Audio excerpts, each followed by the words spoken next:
Livre d'amour de Sarah Thérèse. Que c'est beau aussi.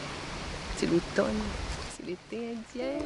Je savais cette rouge goutte, prémisse lointaine et soudainement présente, de ce chant doré qui émaille mon espace quantique du puits du jour.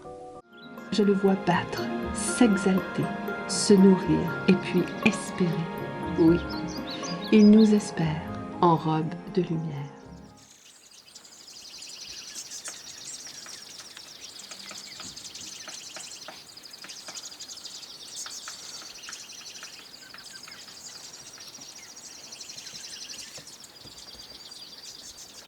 Le 8 à la verticale, après le passage du 7, l'éternité, le temps perpétuel, la noce de lumière, cette noche de luz, parce que je me souviens de demain. La mariée se vêt de sa robe blanche, aux 1000 yeux miroitants, comme les poissons argentés au clair de lune. Sa robe nuptiale, entraîne d'amour, s'élève vers cette lumière infinie, nourrissant chaque regard de cette énergie. Elles sont toutes là, ces âmes d'amour, flottant dans sa traîne maculée. Oh, le voici, le cadeau sous le papier de soie vert tendre. C'est le cadeau des épousailles au jardin de Gaïa.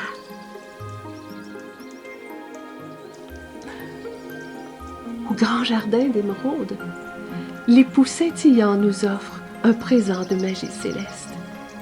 Il désire ardemment ce corps aux 1000 âmes d'amour d'une blancheur endimanchée, où le cœur vibre à l'unisson. Il sera là au jour prochain.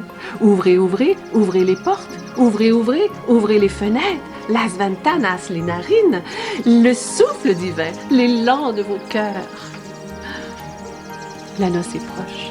Les préparatifs ont lieu ici et maintenant. Oui, maintenant. Tous sont invités à ce grand mariage du corps de lumière dans nos cœurs à travers notre chair. Cette annonce est plus qu'une croyance. Elle transcende notre foi du divin. Elle se vit ahora mismo. Les mimosas fleurissent au grand jardin étoilé. Les mimosas de M. Bonnard ont déjà fleuri au grand jardin des immortels et parfument de leur profonde délicatesse les arbres aux miroirs scintillants. Je suis d'or et je suis déjà installée sur le piédestal, mes pieds baignés des filaments étoilés, des larmes salées de Marie-Myriam, où ces perles sacrées, comme toutes les petites perles ensoleillées des mimosas, se transforment en un magnifique collier, un lien entre nous toutes, âmes d'amour. Le temps de Chronos se bascule. Le temps du tic-tac accélère et la spirale étoilée s'ouvre. C'est le temps Kairos qui débute. Les perles du collier émergent au puits du jour de cette grande fête qui est déjà au présent, dans l'instant. Merlin y sera, comme tous mes beaux crapauds parlants d'ailleurs. Ceux que Tétis aime du puits du premier jour, dans cette étincelle d'amour primaire, dans cette joie de ce feu d'artifice, de poudre magique, de perles de perlimpinpin. La fête s'installe sur la grande règle qui bascule, en accélérant la trajectoire de l'ouverture. Avant, elle était passerelle entre les courbes du grand sablier, signe du poisson. Maintenant, d'or et de jet, les poissons s'envolent dans l'art de cet or et ce noir de jet qui contient tous les possibles de ce bleu profond. Ils ont revêtu les couleurs des préparatifs et ouvrent les ponts-levis vers l'île aux perles précieuses.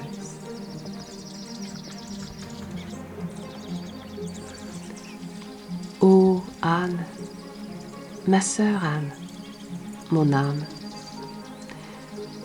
le temps de Chronos nous fut douloureux au corps de l'âme. N'ayez plus peur, mes sœurs. Réjouissez-vous, mes amis, mes âmes. Il est venu, il est là ce passage, pour que nos fils de lumière, qui se propulsent dans cette trame arrondie, tissent la plus belle, la plus magnifique, la plus gigantesque, la plus mirobolante, la perle d'amour hyperbolée de notre humanité. C'est elle la robe. C'est elle le collier de perles précieuses, de perles de mimosa. Elle, toutes les fleurs, les parfums, les oiseaux, les papillons. Il nous désire dans cette beauté d'amour nu. Il aime notre chair. Il s'unit déjà à nous du puits renversé. Cette joie ressentie dans l'or et le jet bleu qui s'envolent, c'est lui, son désir de nos cœurs de chair. Ils nous attendent tous à la grande table du marché. La nappe est brodée de toutes nos nattes de liberté. Les fées dentelières l'ont débuté depuis tous les jours. Cette œuvre se termine dans un acte d'amour, en enfilant les premières perles arc-en-ciel dans cette finition délicate de cet arc d'alliance. Les âmes les plus subtiles, au pas de la science pleine de sagesse, nous ont invités. Elles, les sages-femmes, elles savent être. Elles savent suspendre cette courbe d'accélération. Elles savent la pesanteur, le subtil de l'essence, le subtil de l'étincelle de l'esprit de celui qui suspend tout ce que sa bien-aimée désire pour que l'apothéose de cette union fusionne.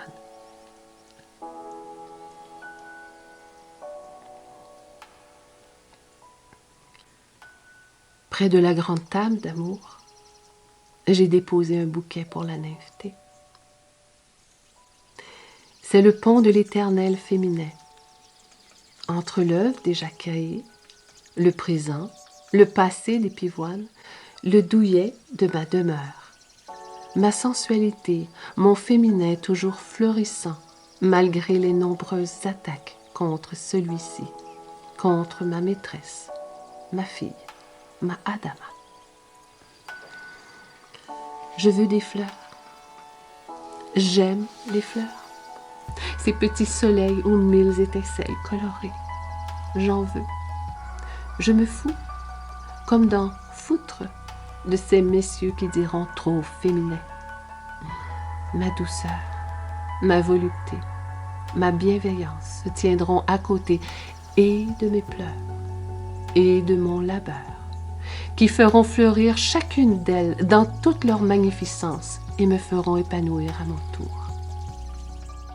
J'irai chercher ma substantifique moelle pour faire jaillir ce trésor intérieur, bafoué par tant d'égos d'hommes.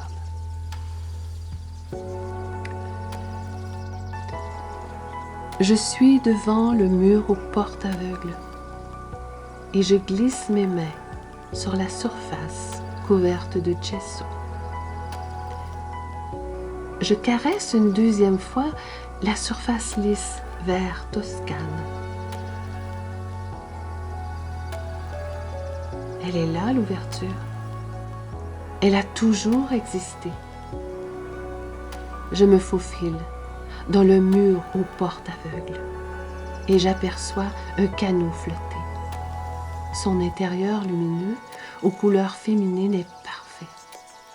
Et l'ombre donne à voir des lignes bien définies, tranchées nettes. Sa forme, avec cette rondeur, est comme la tour Eiffel, androgyne, stable. L'androgynie est bon, plein de sagesse, d'attente. Il m'introduit à la toile de Klimt inachevée, celle d'Adam et Ève. Elle est comme une invitation à la terminer.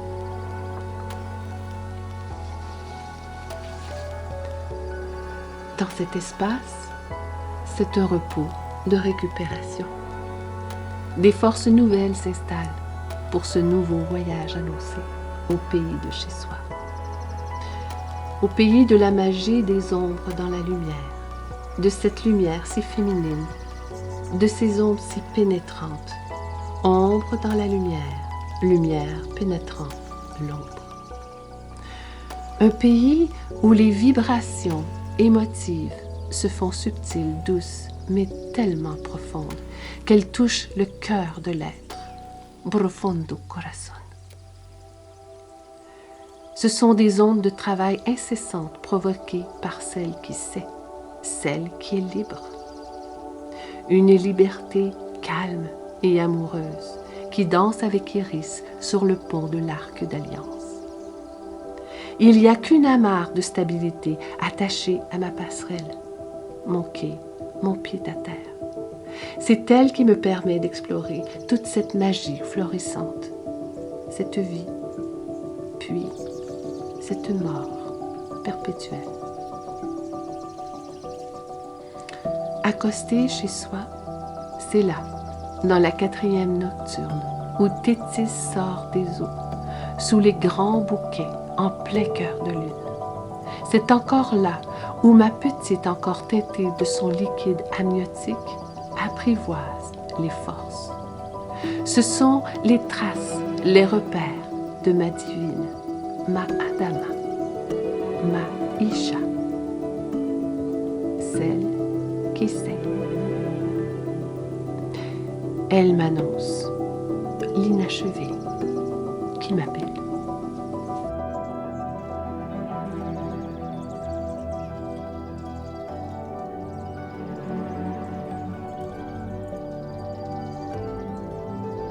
Je suis née en plein milieu du jour, là où tout s'arrête dans la lumière, là où la voix n'a pas d'écho, là où l'ombre n'existe plus. Dans ce lieu, le soleil n'est pas de plomb, il pénètre tout en douceur, suave. Ses particules étincelantes caressent et baignent la chair. C'est un nectar lumineux. Tel un derviche tourneur, la valse du gourmand d'amour a débuté.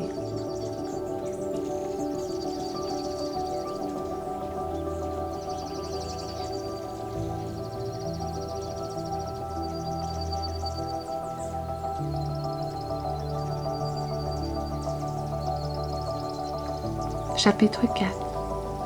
L'inachevé m'appelle. Gustav Klimt.